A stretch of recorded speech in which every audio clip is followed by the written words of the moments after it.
নমস্কার, আপনাদের হেসেলে স্বাগতম। আজকে হেসেলের দ্বিতীয় দিন। আজ আমি আপনাদের করে দেখাবো ডাব চিংড়ি। ডাব চিংড়ি করার জন্য দেখুন আমি নিয়ে নিয়েছি এখানে পোস্ত, কালো সর্ষে, অপশনালে আপনারা সাদা সর্ষেও দিতে পারেন অথবা দুটো মিক্স করেও দিতে পারেন।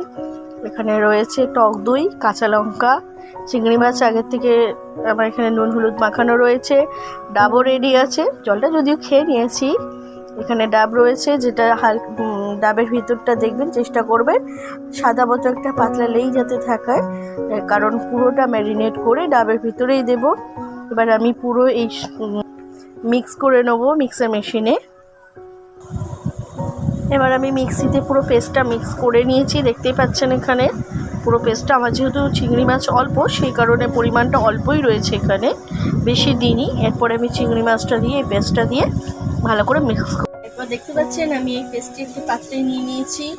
এর মধ্যে আমি আগের থেকে ম্যারিনেট করে রাখা নুন আর হলুদ দিয়ে চিংড়ি মাছগুলো এর মধ্যে দিয়ে দেবো। সবটা দেবো না, কারণ আমার ডাবটি ছোটো অনেকটাই, সবটা এর মধ্যে হবে না, আসবে না এটা সবটার মধ্যে। অর্ধেকটা দেবো, অর্ধেকটা আমি পরে আপনাদের কাছে রেসিপি নিয়ে আসবো, এর পরবর্তী রেসিপি।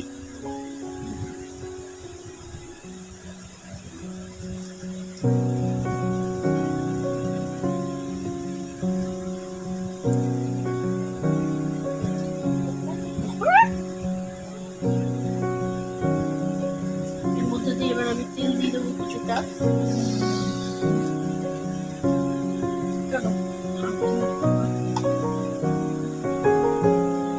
কাঁচা সর্ষের তেল দিয়ে দেবো এর মধ্যে।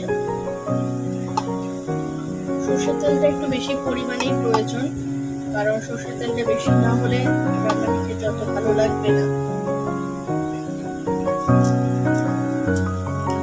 তারপরে এখানে আমি 4টি কাঁচা লঙ্কা দেবো, আপনারা অপশনাল, আপনারা দিতেও পারেন, চাই নাও দিতে পারেন, যে যেরকম ঝাল খায় সে সেরকম ভাবে দেবে। কাঁচা লঙ্কাগুলো কেটে নিয়ে মাঝখান দিয়ে ছিঁড়ে নেব।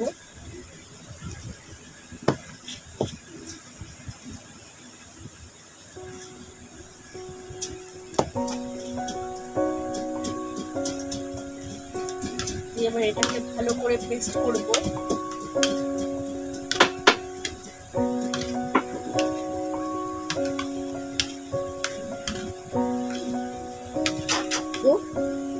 আপনি দেখতে পাচ্ছেন আগের থেকে আমি কেটে এরকমভাবে গোলসো করে রেখেছি। আবার এর মধ্যে ডাবটির মধ্যে আমি আস্তে আস্তে একে একে সব চিংড়ি মাছগুলো দিয়ে দেবো।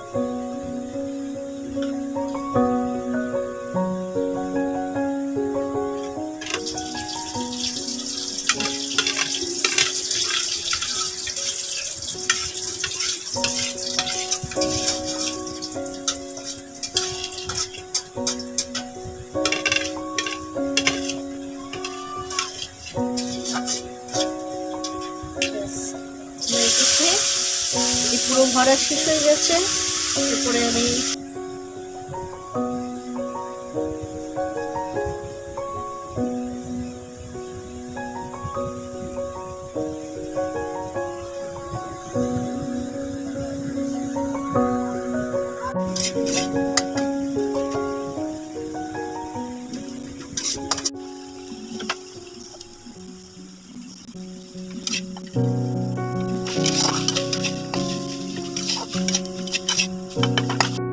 দেখতেই পাচ্ছেন আমার নারকেলের যে ডাবের যে চারিদিকটা কালো হয়ে গিয়েছে, আমার ভাপাটা অলমোস্ট রেডি।